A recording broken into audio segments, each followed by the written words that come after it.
Oke Bu, mau langsung dimulai aja? Ya. Oke, bismillahirrahmanirrahim. Assalamualaikum warahmatullahi wabarakatuh. Waalaikumsalam warahmatullahi wabarakatuh.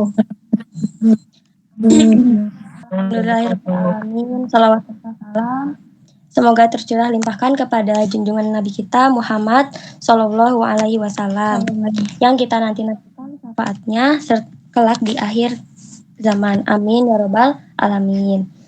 Baik, selamat malam Bapak dan Ibu semua. Apa kabarnya pada malam hari ini? Alhamdulillah. Luar biasa. Allahu Akbar. Alhamdulillah. Masya Allah ya, masih pada semangat pada malam hari ini. Iya, alhamdulillah. Baik, ada pepatah mengatakan tak kenal maka taruh atau tak sayang. Tak sayang. Aduh. Izinkan saya memperkenalkan diri terlebih dahulu. Perkenalkan, nama saya Farah Hadanur Rahma selaku pembawa acara pada kegiatan malam hari ini.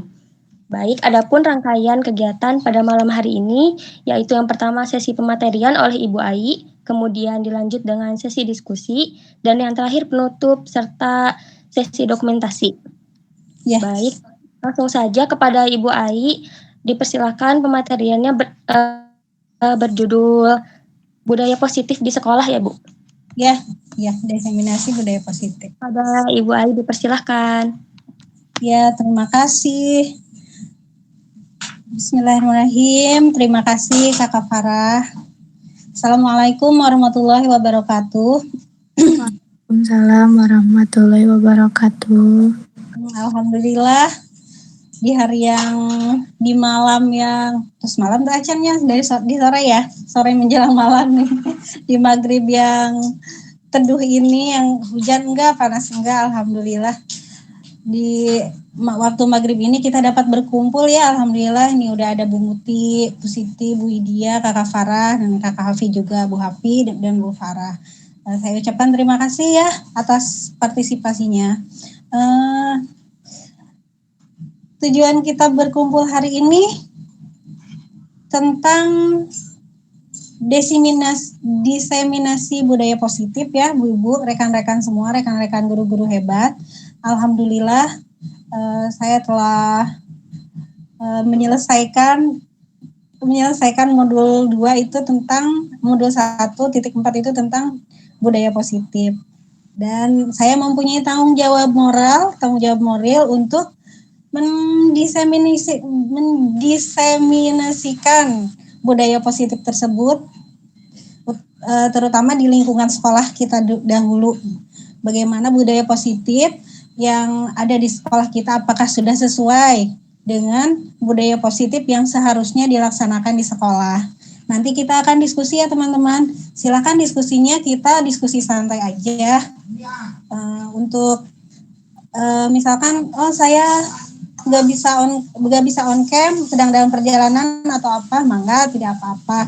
Kalau misalkan bisa off cam, alhamdulillah, terima kasih. Seperti itu. Nah, untuk kita buat kesepakatan dulu ya teman-teman ya. Sekarang sekitar jam 6.40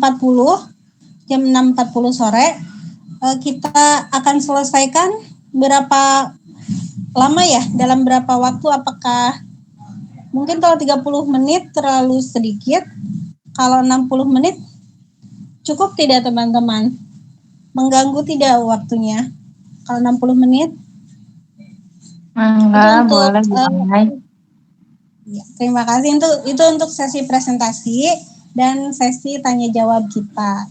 Nanti di sesi diskusi atau sesi tanya jawab, mangga teman-teman boleh silahkan aktif, kita berdiskusi, kita sharing aja, kita sharing pengalaman kita yang dahulu dengan kita kaitkan dengan pemahaman kita yang baru tentang budaya positif ini, yang saya pahami dari modul-modul guru penggerak. Begitu teman-teman, supaya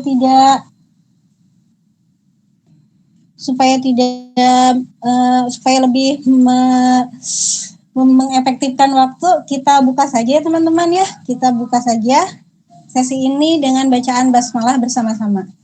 Bismillahirrahmanirrahim. Bismillahirrahmanirrahim. Semoga acara kita hari ini berjalan lancar ya teman-teman.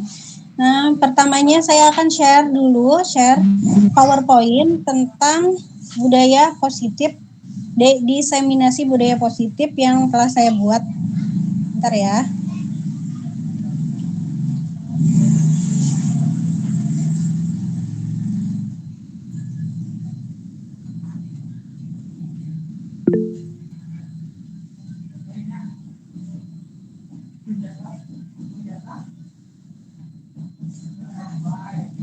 Atau tampil tuh acaranya? Atas Bu. Atas. Ya. Kan sekedar untuk kenal panto serame di luar. Enggak, Bu Ain. Apa ya tukang bakso. Nah, ini teman-teman. Kita jajan dulu. Nah, ini teman-teman tentang budaya positif, diseminasi budaya positif. Saya mempunyai tanggung jawab moral untuk menyebarluaskan apa itu budaya positif yang telah saya pahami ya teman-teman di modul-modul guru penggerak. Nah, sebelumnya kita sambil ini aja ya, sambil diskusi ringan saja. Kalau menurut teman-teman, budaya positif itu apa sih? Mungkin ada yang mau menjawab atau sharing aja kita diskusi. Kalau menurut saya, Bu Ai, Ya. berbudaya positif itu contohnya berperilaku baik atau membiasakan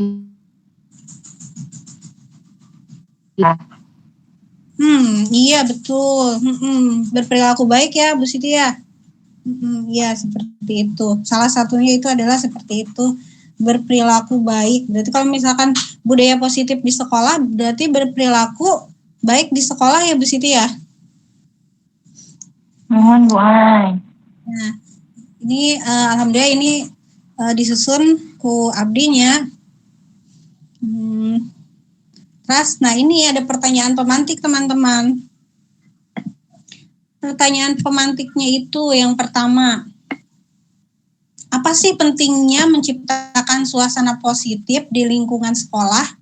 Ini Anda di sini mungkin lingkungan sekolah ya. Apa pentingnya menciptakan suasana positif di lingkungan sekolah? Kemudian bagaimana kita dapat menciptakan suasana positif di lingkungan kita selama ini? Apakah hubungan antara menciptakan suasana yang positif dengan proses pembelajaran yang berpihak pada murid? Bagaimana penerapan disiplin saat ini di sekolah kita? Apakah sudah diterapkan dan efektif?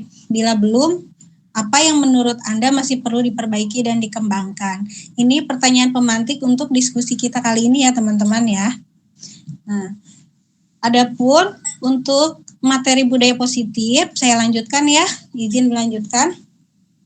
Budaya positif itu adalah nilai-nilai, keyakinan, dan kebiasaan-kebiasaan di sekolah yang berpihak pada murid, agar murid dapat berkembang menjadi pribadi yang kritis, penuh hormat, dan bertanggung jawab. Nah, ini sudah sepemahaman dengan apa yang Bu Siti tadi sampaikan ya. Terima kasih Bu Siti.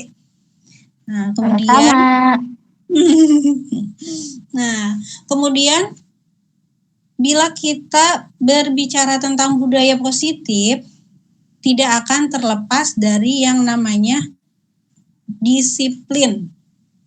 Tidak akan terlepas dari apa yang namanya kedisiplinan. Nah, kedisiplinan ini menurut Ki Hajar Dewantara adalah di mana ada kemerdekaan, disitulah harus ada disiplin yang kuat.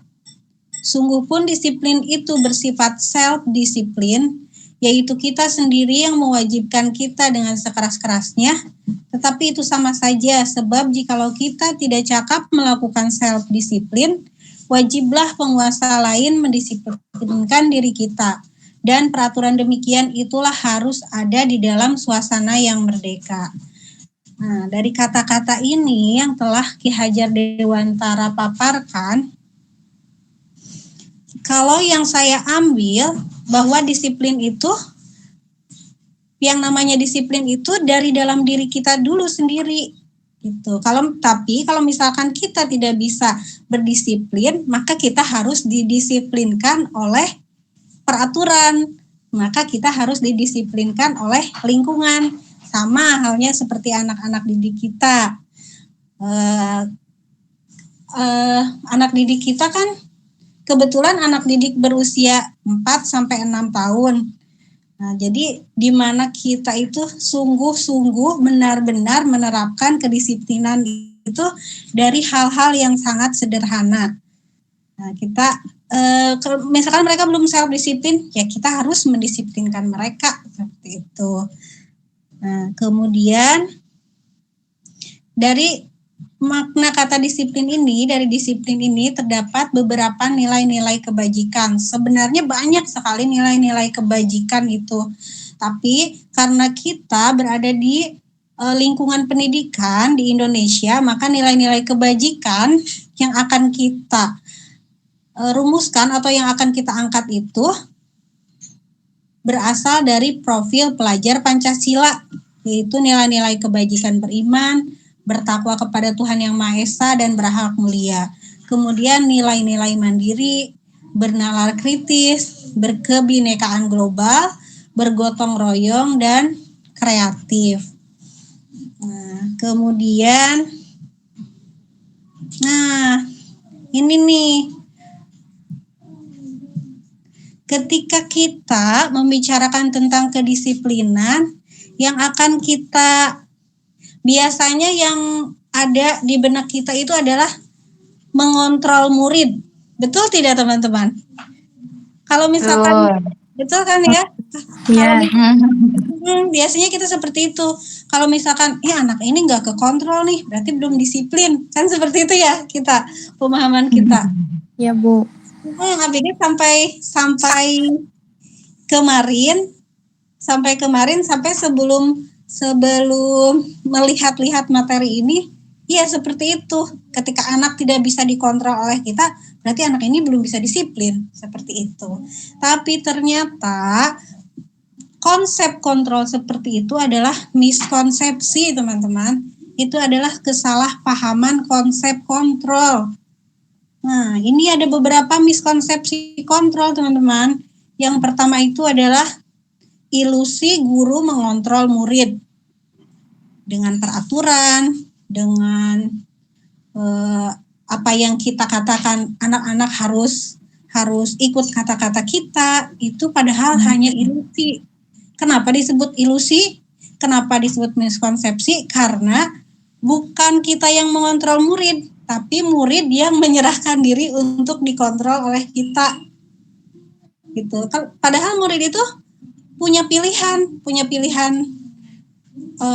sebenarnya aku nggak mau nurut sama bu guru, sebenarnya aku maunya itu aja gitu. Tapi karena anak itu menyerah kepada kita, jadi anak itu seperti terkontrol oleh kita. Itu adalah salah satu ilusi. Jadi ilusi guru mengontrol murid. Kemudian ada juga nih teman-teman, ilusi bahwa semua penguatan positif itu efektif dan bermanfaat. Penguatan positif. Kalau misalkan di kita penguatan positif kepada anak itu seperti apa ya? Mungkin bisa berbentuk bintang seperti itu. Atau bisa berbentuk reward yang lain. Itu kan penguatan positif kepada anak didik supaya anak didik itu semangat. Kita kan suka berpikirnya semangat nih dikasih bintang gitu. Iya. Tapi ternyata itu salah satu miskonsepsi kontrol. Jadi penguatan positif itu tidak selamanya efektif. Karena kalau misalkan kita terus-terusan memberi reward, terus-terusan memberi bintang atau hadiah apapun itu, jadi anak-anak ketergantungan. Jadi kalau misalkan, Bu hari ini dikasih bintang nggak? Bu hari ini dapat hadiahnya apa? Bu hari ini kita ada hadiah.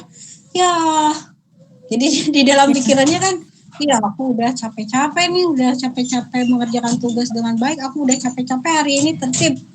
Ternyata hari ini nggak dapat hadiah, gitu seperti itu. Jadi ini juga sama juga nih dengan yang suka dikatakan oleh ibu kepala kita ya, oleh Bu Ima, bahwa pemberian reward atau pemberian bintang itu tidak harus selalu terus menerus setiap hari, karena lama-lama anak juga akan bosan. Kemudian nih, bosan. Kemudian ilusi yang selanjutnya, ilusi bahwa kritik dan membuat orang merasa bersalah itu dapat menguatkan karakter. Ya kalau misalkan kita kan kalau kita juga kadang-kadang ya sih guru TK dituntut untuk sabar ya. Tapi ketika kita sudah udah rada jengkel nih.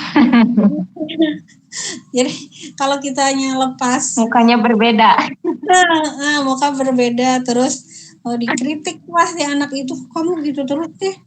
Terus tuh kan karena kamu jadi teman-temannya jadi ikut nggak tertib nih. Itu kan jadi membuat anak itu merasa bersalah. Memang sih seperti kalau kita berkata seperti itu, tuh lihat tuh temannya jadi seperti itu, atau tuh lihat kan karena kamu tidak tertib, karena kamu tidak tertib, makanya tugasnya jadi berantakan kan. Nah itu kan kritik dan membuat anak merasa bersalah kan ya teman-teman ya. Ternyata Iya, itu betul, Bu. tidak dapat menguatkan karakter teman-teman. Memang pada saat itu mungkin anak langsung oh iya ya, oh ya udah aku tertib aja. Aku tertib terus aku akan menyelesaikan tugas ini. Memang pada saat itu seperti itu. Tapi pasti ada di dalam hatinya, ada apa ya namanya? Ada Keterpaksaan. Nah itu keterpaksaan. Terus ada ngedumel katanya, ada ngedumel. Terus ada kata-kata dari bu guru itu, walaupun kata-katanya tidak nyelakit, walaupun kata-katanya tidak marah atau tidak apa, tapi membuat anak itu menjadi pribadi yang rendah diri, kemudian selalu merasa bersalah. Ketika melakukan satu kesalahan aja, dia merasa bahwa kesalahan itu sangat besar gitu, seperti itu. Jadi bukan menguatkan karakter, tapi malah sedikit-sedikit membunuh karakter gitu, seperti itu. Nah, itu miskonsepsi kontrol yang ketiga. Nah, kemudian ada lagi teman-teman miskonsepsi kontrol yang terakhir. Ilusi bahwa orang dewasa memiliki hak untuk memaksa. Nah, itu hanya ilusi. Walaupun kita guru sebagai orang dewasa, kan udah orang dewasa nih, kita udah pengalaman banyak lah gitu. Jadi kan kita suka berpikirnya seperti itu. Kita tahu apa yang terbaik untuk anak, walaupun bagaimanapun caranya anak harus bisa melaksanakan sesuatu dengan baik, bagaimanapun caranya, mau dipaksa juga ya udah pokoknya anak harus mengerjakan gitu. Seperti itu. Nah, itu hanyalah ilusi gitu. Jadi itu bukan kontrol. Lama-lama ketika anak-anak itu dipaksa, yang pertama karakternya itu jadi karakter apa ya? Sama sih, jadi pembunuhan karakter juga. Kemudian lama-lama ada dendam di anaknya karena anak merasa dipaksa. Jadi kebebasan anak itu terkekang, teman-teman. Betul tidak seperti itu?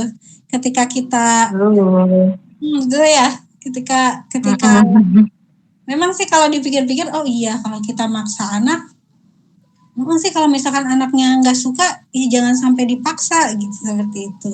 Makanya nah kalau modul sekarang itu tentang pembelajaran berdiferensiasi, tapi masih dipelajari. Nah ini masuk ke sini nih, orang dewasa memiliki hak untuk memaksa itu tidak ada. Nah, itu tentang miskonsepsi kontrol, teman-teman. Nah, mudah-mudahan setelah kita membaca ini kita ini ya, kita konsep kontrol kita kepada anak itu berubah.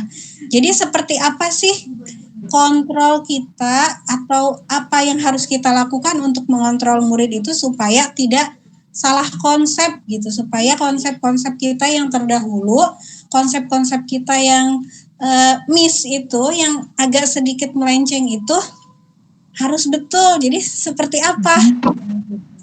Nah, untuk menjawabnya, ini nih teman-teman, kita lihat dulu. Ini ada motivasi perilaku manusia. Ini 3 motivasi perilaku manusia. Ini bukan hanya untuk anak didik kita saja, ini juga termasuk untuk kita sendiri ya, kita sebagai orang dewasa. Ini motivasi perilaku kita. Apa yang kita lakukan? Ini motivasi kita ada 3 ini. Misalkan, contohnya seperti ini teman-teman. Motivasinya, coba saya tanya dulu. Bentar ya. Bu Siti, motivasi Bu Siti ketika Bu Siti kan suka datang paling pagi aja nih. Enggak paling pagi juga enggak pernah terlambat nih. Bu Siti enggak pernah terlambat sama sekali ketika masuk jam absen. Motivasi Bu Siti itu apa?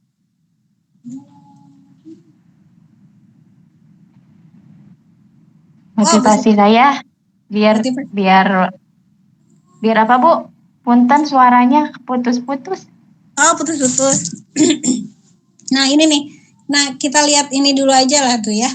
Ada 3 motivasi perilaku manusia. Yang pertama itu untuk menghindari ketidaknyamanan atau hukuman. Itu terdapat didapat dari motivasi eksternal karena ada hukuman. Kemudian yang kedua, motivasinya itu untuk mendapatkan imbalan atau penghargaan dari orang lain. Itu masih sama motivasi dari luar, motivasi eksternal. Yang ketiga, ada motivasi internal nih teman-teman, yang paling bagus sepertinya ini. Untuk menjadi orang yang dia inginkan dan menghargai diri sendiri dengan nilai-nilai yang dia percaya. Misalkan ketika kita masuk ke sekolah atau datang ke sekolah, kan jam guru masuk itu jam 7.30 ya. Nah, coba teman-teman, motivasinya itu apa nih di antara ini? Eksternal atau internal? Coba Bu Siti dulu dah, Bu Siti. Yang mana, Bu? Bentar, Bu. Atau yang lain boleh, Bu Muti, Bu Widya. Kayaknya, Bu. Bu Farah, Bu Hafi. Mohon Bu.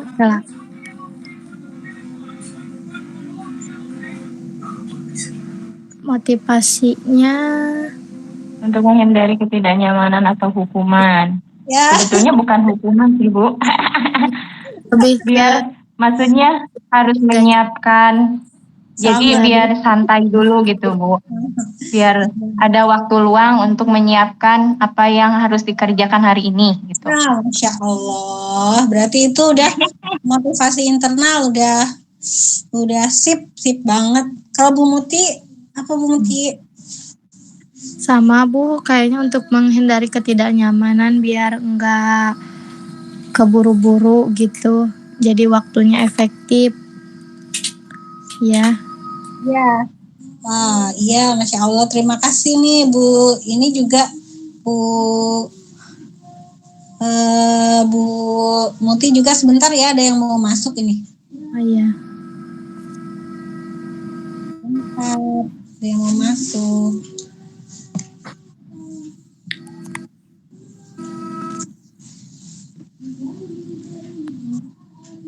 Nah, Assalamualaikum Bu Eha, Wilujeng Sumping. Terima kasih nih Bu Eha udah datang. Nah, berarti Bu Widya, coba Bu Widya. Bu Widya ada? Ya, Bu.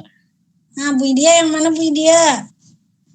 Sama sih kayak Bu Siti sama Bu Muti juga ya, kalau misalkan lebih pagi kita datang itu kan lebih apa ya, waktunya itu masih luang gitu kan. Jadi kalau misalkan kitanya agak mepet gitu ke waktunya, jadi kita tuh agak riweuh gitu.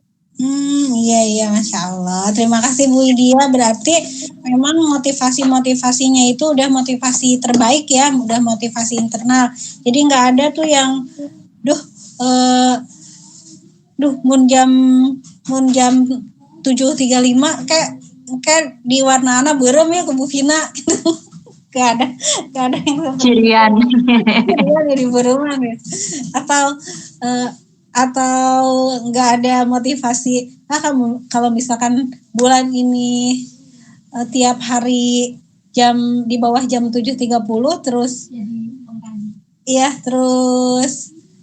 terusan itu sekolah terus, nanti dapat transport nih, dapat insentif.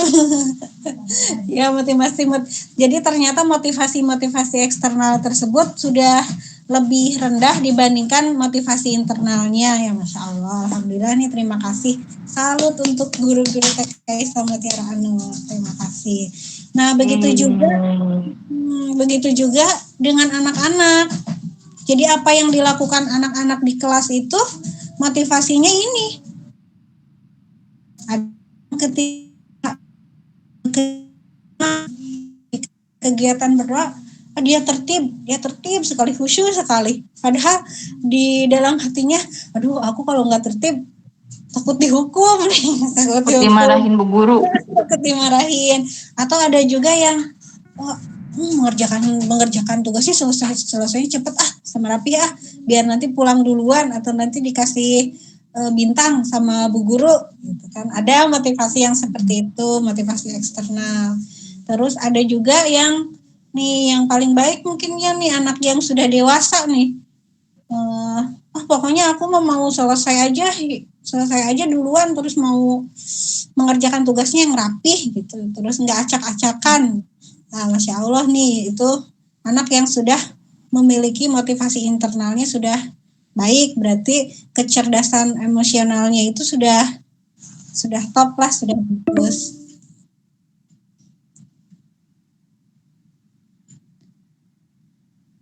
Dap, kita lanjut ya teman-teman ya.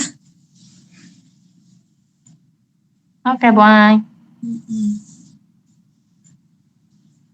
Nah, ada juga misalkan motivasi perilaku manusia ini, misalkan di kasus anak-anak juga sama teman-teman seperti ini. Jadi kalau di kelas saya ya seperti Raja atau anak-anak yang bermasalah ya teman-teman ya, kan di kelas masing-masing juga sudah ada lah anak-anak yang bermasalah, sudah bisa disebutkan siapa-siapa gitu.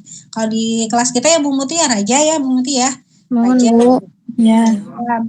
Kalau Raja sama Nizam kan, kenapa sih suka pukul-pukul teman? Kenapa sih suka Nizam? Kenapa sih suka berantem sama Raja? Nah itu pasti mereka punya motivasi sendiri. Ada mungkin kalau Nizam mungkin motivasinya itu eksternal, menghindari ketidaknyamanan dari Raja. Gitu. Ya. Kemudian mungkin Raja itu pingin perhatian kayak gitu. Mungkin Raja itu mencari perhatian. Nah, jadi ketika kita menghadapi anak-anak itu, kita harus tahu dulu, kita harus bisa melihat dulu nih motivasi anak ini kenapa, apa sih gitu. Apa sih alasannya, motivasinya apa sih berbuat seperti itu.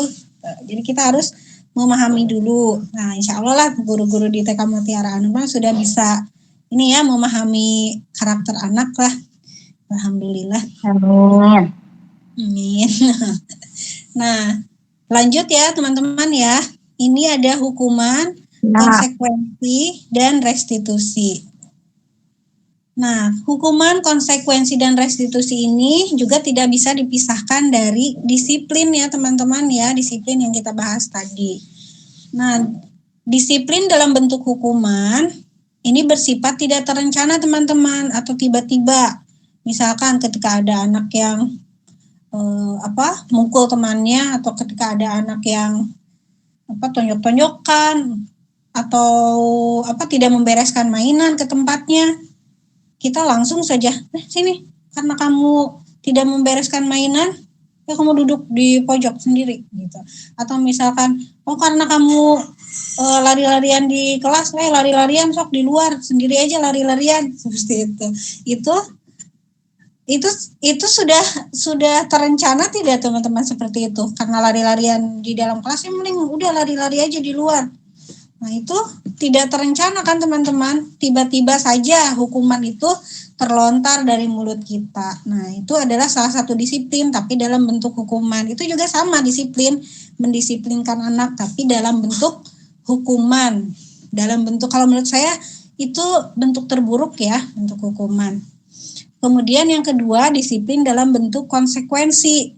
Nah, ini kalau disiplin dalam bentuk konsekuensi itu, disiplinnya itu sudah terencana atau sudah disepakati, sudah dibahas dan disetujui oleh murid dan guru.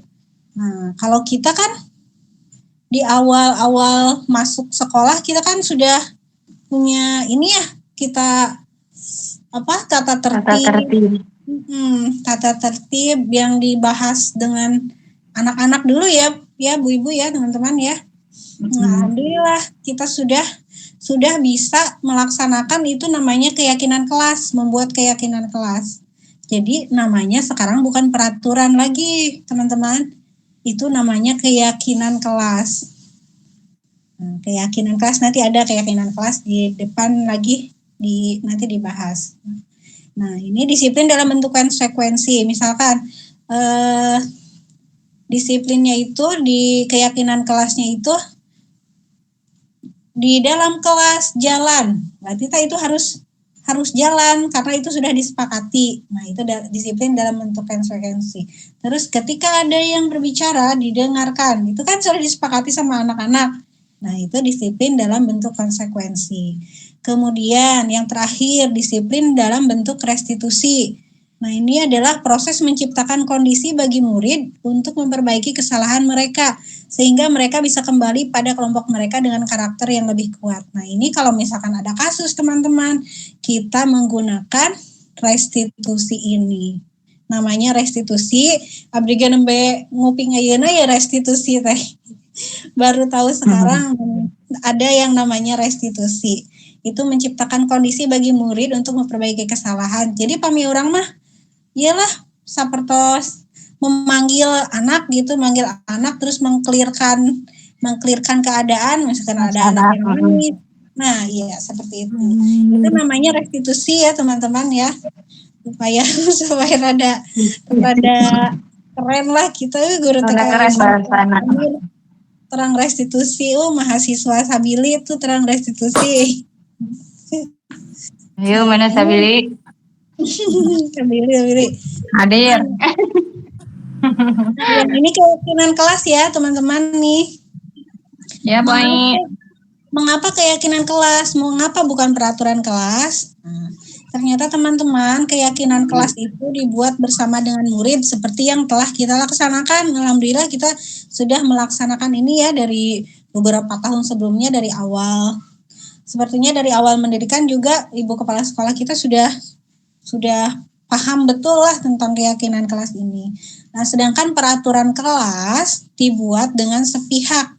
Sama seperti peraturan menteri misalkan gitu kan, peraturan menteri masyarakat tahu nggak dibuat diskusi enggak berani diajakna DPR hungkul, tapi masyarakat kan enggak gitu. Itu peraturan tuh dibuatnya dengan sepihak, atau peraturan yang tiba-tiba udah ada nempel gitu tanpa anak-anak tahu, tanpa murid tahu sebelumnya.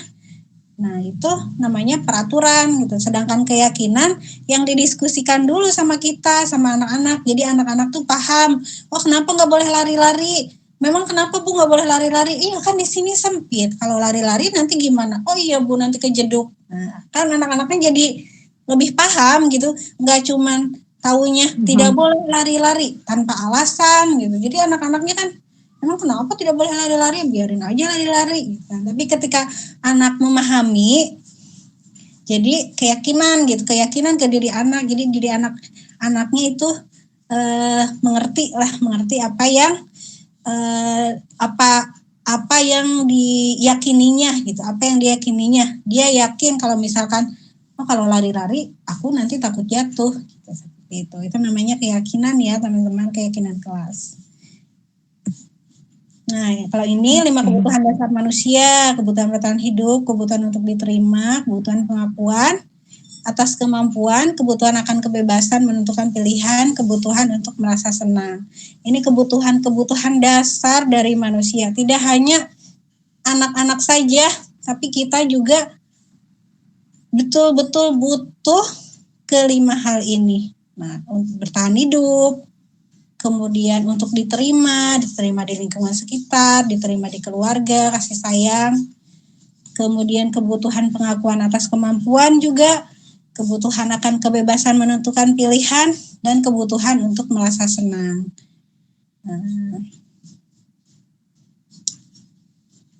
Nah, ini nyambungnya ke sini teman-teman. Semua orang senantiasa berusaha untuk memenuhi kebutuhannya dengan berbagai cara.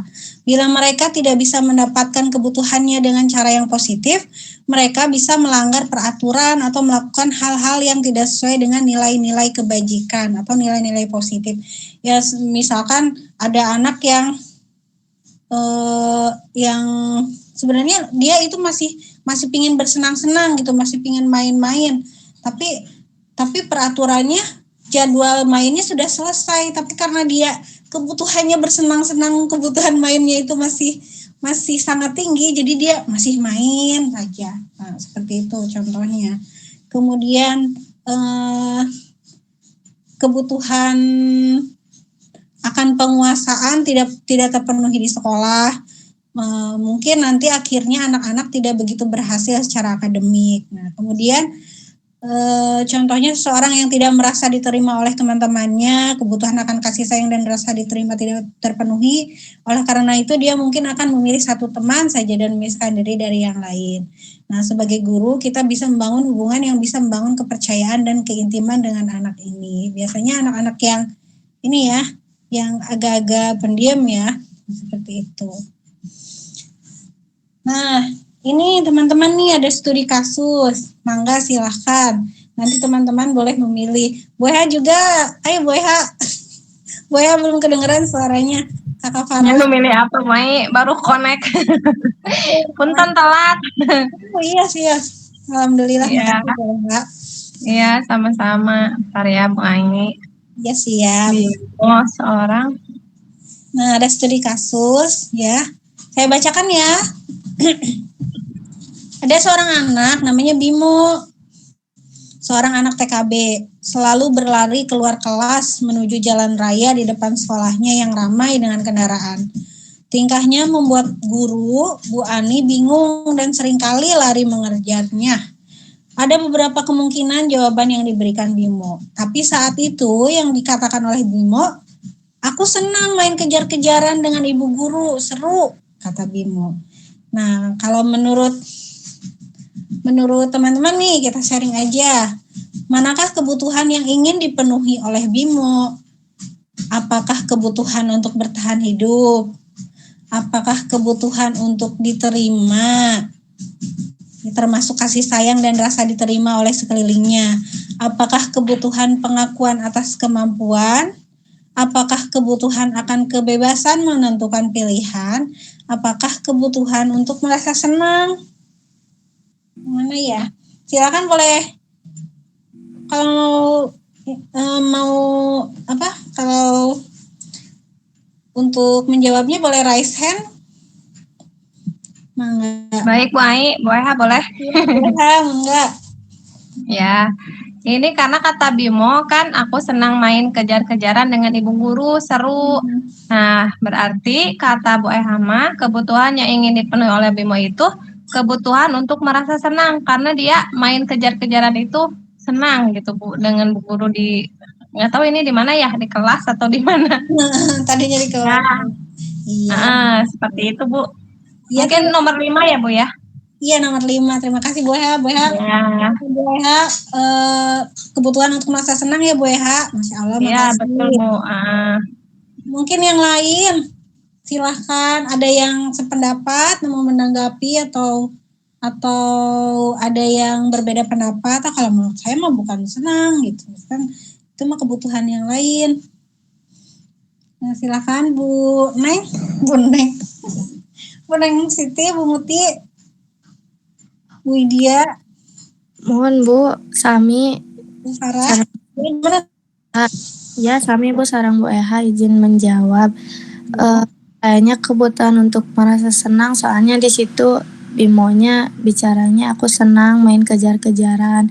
Tapi bisa juga kayak kebutuhan untuk diterima, kasih sayang dan rasa diterima. Jadi senangnya tuh karena mendapatkan kasih sayang. Jadi si ibunya tuh ngerasa perhatian gitu, ngejar-ngejar Bimonya. Kan kalau didiamin mah berarti nggak ada sayangnya, maksudnya gitu. Kalau diperhatiin, dikejar, takutnya kenapa-kenapa, kan berarti si ibunya teh sayang gitu. Oh, jadi merasa diperhatikan ya, Neng ya? Merasa disayangi. Oh iya, terima kasih Bu Muti. Jadi ada dua, ada kebutuhan untuk merasa senang dan kebutuhan untuk diterima. Iya, terima kasih Bu Muti. Yang lain mungkin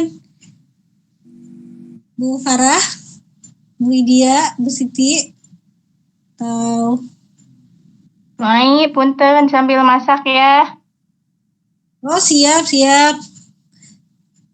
Oh Bu Farah ini ada acara ya katanya ya. Bu Farah ada acara.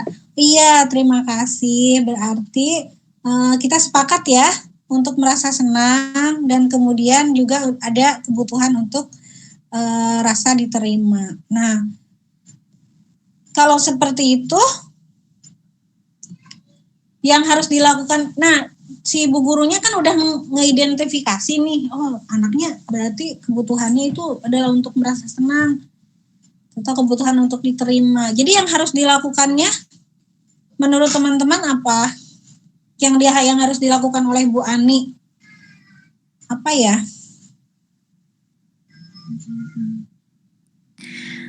Izin menjawab Bu.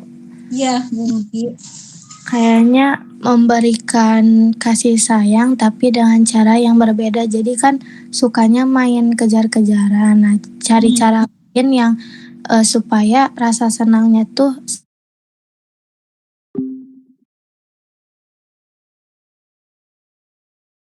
tapi enggak meren gitu. Jadi abis teh menghukum tak sekali Kak Davin teh waktu kemarin minggu kemarin. Jadi narinya di luar berapa menit, paling 5 menit lah, terus ke dalam lagi Davinnya teh. Nah seperti itu gimana Bu? Jadi kan ada hukumannya gitu ti Abi. Untuk kedepannya bagusnya gimana? Nah itu nyambung sama yang tadi Bu Eha, ada presentasi tadi. Bu Eha tadi pas ada hukuman, ada konsekuensi itu udah masuk belum? Belum. Kayaknya belum ya. Dibuka belum, lagi ya. Kok abis di HRD-nya Bu Eha? Oh iya mangga. Ada.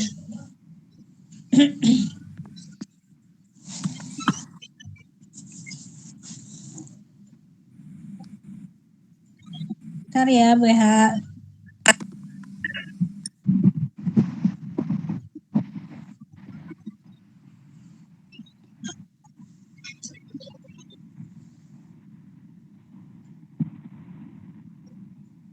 Nah, yang ini.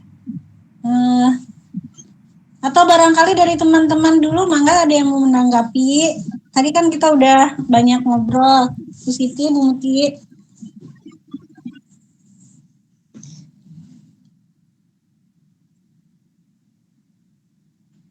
Ku abi dicobian ya, Bu Eha. Ya, mangga baik. Nah, jadi tadi kita sudah membahas ini ya, Bu Eha. Nah, tentang ada disiplin itu ada 3 bentuk ya, Bu. Ada hukuman, konsekuensi, dan restitusi. Kalau restitusi, penerapan restitusi seperti yang tadi saya contohkan yang nizam itu ya. Jadi kita lihat dulu gitu. Tanya dulu ya. Tanya dulu.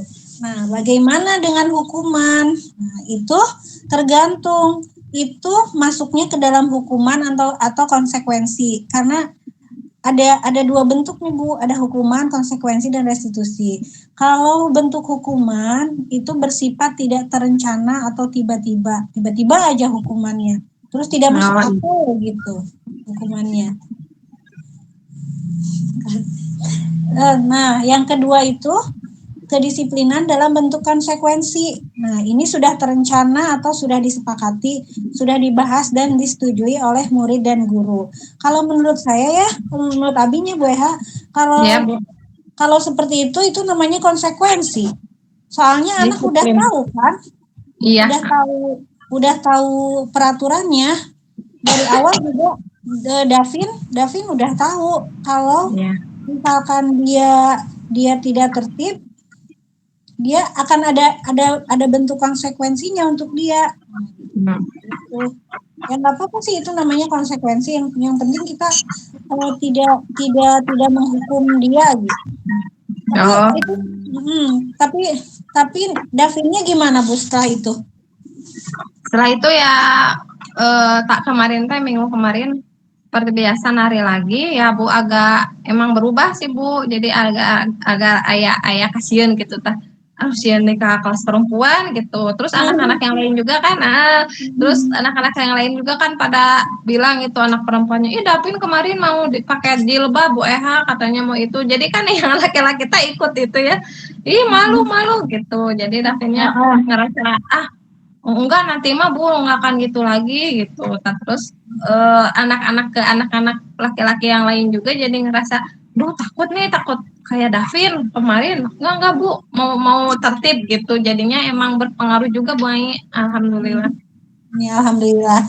Ya itu kan sudah konsekuensinya Davin itu kalau gitu. Sebenarnya Davin kan udah tahu dari awal juga konsekuensinya seperti itu. Tapi memang alangkah lebih baiknya kalau waktunya juga memungkinkan gitu, kita pakai restitusi itu Bu Eha. Tapi kalau misalkan waktunya nggak memungkinkan. Yang ditanya dulu teh ya Bu. Iya sih, iya. Kalau misalkan di saat itu tidak memungkinkan nih kalau restitusi, waktunya juga nggak memungkinkan kan, kita lagi latihan ya, lagi latihan. Nggak apa-apa, misalkan ketika anak-anaknya udah masuk, ya Bu Eha tanya dulu ke Davinnya,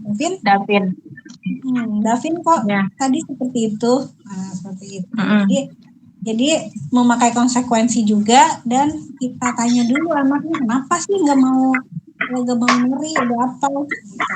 Kan ada masalah apa gitu sama temennya mungkin, atau karena dia bosan atau apa, kan kita nggak tahu kalau kita nggak nanya gitu. Kita dalami dulu aja kasusnya itu seperti apa. Iya Bu. Ya makasih Bu Eha. Coba tinu sanes kumaha pilih aya Bu Siti. Nya sih Bu leres mending gitu. Kan terus dicobian gitu. Kami terus di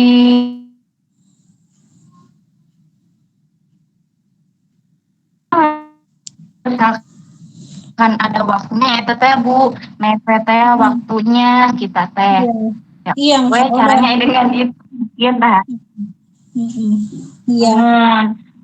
Mungkin tapi kami teh leres eta sahur Bu Ai.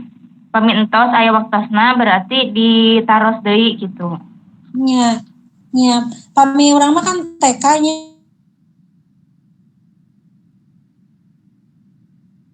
Jadi kami di SMP. Jadi benar. Kamar mandi, ongkoh, lengkap gitu. Fotografer, editor, bikin kelas. Kalau bikin narasi, iya reporter. Nah kalau semuanya benar. Ya Allah, patut dikasih penghargaan kita teh. Gini Bu Ai, Bu Davin mah kalau misalnya ditanya ya, kemarin juga pernah, Davin kenapa kayak gitu? Enggak, jadi nggak ada jawaban Bu. Davin mah hayo enggak-enggaan kalau misalnya ditanya alasannya gitu ya. Kan Mbak udah bilang kalau misalnya gini Davin gini, iya. Tapi pas besoknya lagi, Davin mau serius nggak? Ya, kenapa Davin masih Itu gini lagi. lagi? Enggak Bu, enggak terus Bay, jadi susah gimana ya dikorek-korek. Jadi dia mah memang senang aja Bu, jadi apa ya senang heureuy Cari gitu. perhatian. Oh, Resep heureuy. itu berarti masuk ke kebutuhan dasarnya tadi ya. Nah di sini Merasa Bu Eha senang. Iya. yang kebutuhan dasar manusia itu merasa senang itu. Jadi emang anaknya memang tipikalnya seperti itu yang nggak bisa dipaksakan sebenarnya. Jadi kitanya harus sabar. Ini ada guru TK mah. Jadi selain seperti itu. Enggak, Cina, enggak.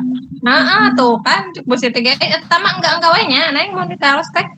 David kenapa enggak tapi gitu lagi enggak teh enggak apanya gitu deh. Tapi belum begitu mendalami, mungkin kalau masih pas lagi ekskul Salis atau Ikro bisa ditanya lagi ya, baik ada waktu kita berdua gitu.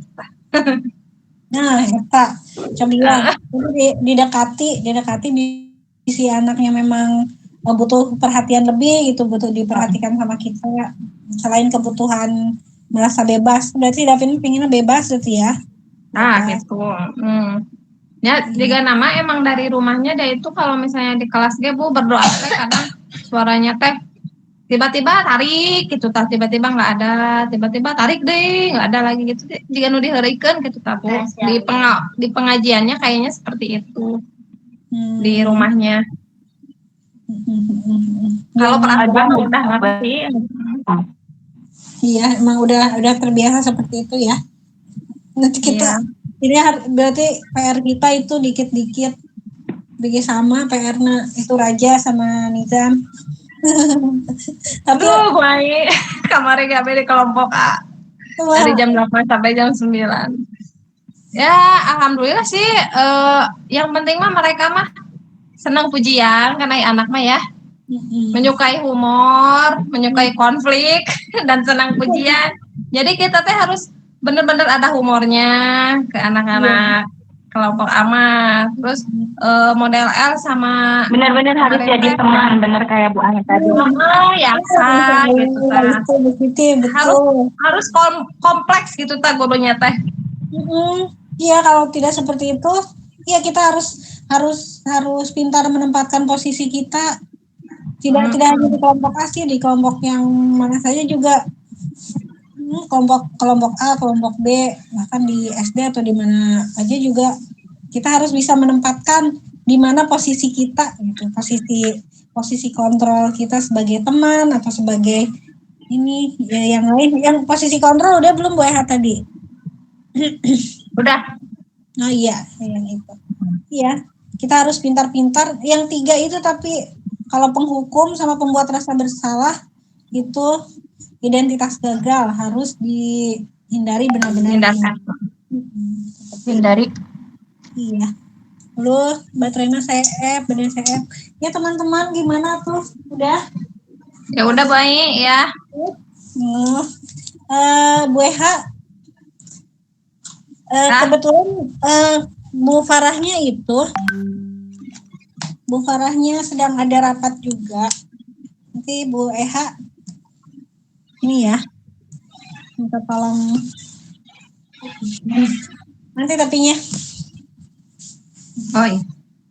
Nah teman-teman, alhamdulillah ya, terima kasih sekali nih buat Bu Dia. Bu Siti kemana? Bu Siti, lagi ada Bu Cantika juga ya, dan yang lainnya Hafi, Bu Farah, terima kasih. Alhamdulillah, saya ucapkan terima kasih banyak di tengah-tengah kesibukannya nih, di tengah-tengah waktu istirahatnya. Alhamdulillah kita bisa berdiskusi. Saya ucapkan terima kasih sekali di waktu istirahatnya bisa menyempatkan hadir. Mudah-mudahan apa yang saya sampaikan ini ya teman-teman bisa bermanfaat bagi kita. Amin. Sanes ngojai kameri ya. Abi jalan ngojaina ya nomorina.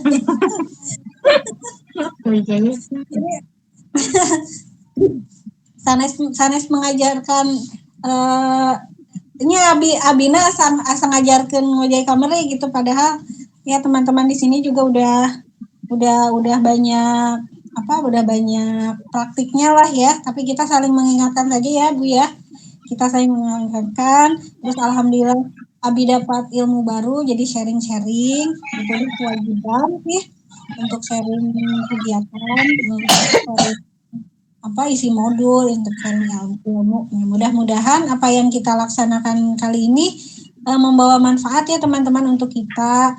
Amin. Kita bertambah bisa untuk mengevaluasi diri kita, untuk merefleksi diri kita. Mohon maaf ya teman-teman apabila ada kesalahan atau banyak kekurangan, masih belajar. Mudah-mudahan berkah, mudah-mudahan bermanfaat. Terima kasih. Nanti PowerPoint ini kok Abi di-share-nya di itu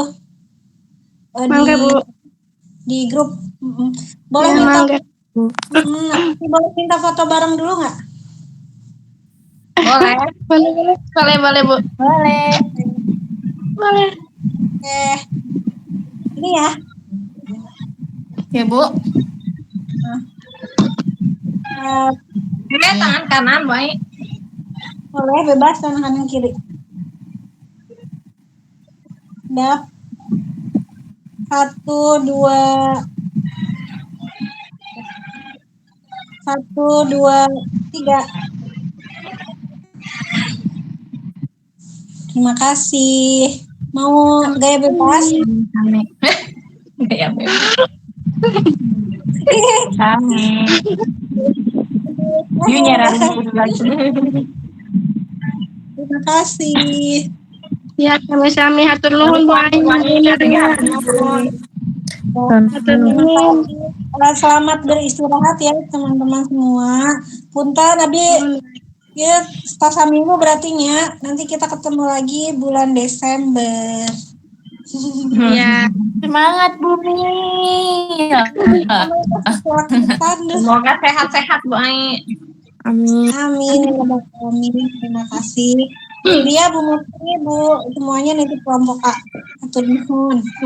Ya, sami-sami Bu. Hatur nuhun oge atas ilmuna. Sami-sami. Ya. Assalamualaikum warahmatullahi wabarakatuh. Waalaikumsalam warahmatullahi wabarakatuh. Alhamdulillahirabbil alamin. Hari ini presentasi dari Bu Ai lewat Google Meet, alhamdulillah berjalan dengan lancar. Kita sudah membahas beberapa poin tadi yang seperti konsekuensi, disiplin, restitusi, dan apalagi yang segitiga restitusi yang baru saja Bu Eha dengar ya, alhamdulillah dapat ilmu dari Bu Ai. Semoga barokah dan untuk kedepannya ditunggu lagi ilmu-ilmu yang barunya dari Bu Ai. Terima kasih untuk teman-teman Bu Muti, Bu Widya dan Bu Siti telah bergabung bersama Google Meet presentasi Bu Ai, guru penggerak hari ini. Ya, sekian Bu Ai.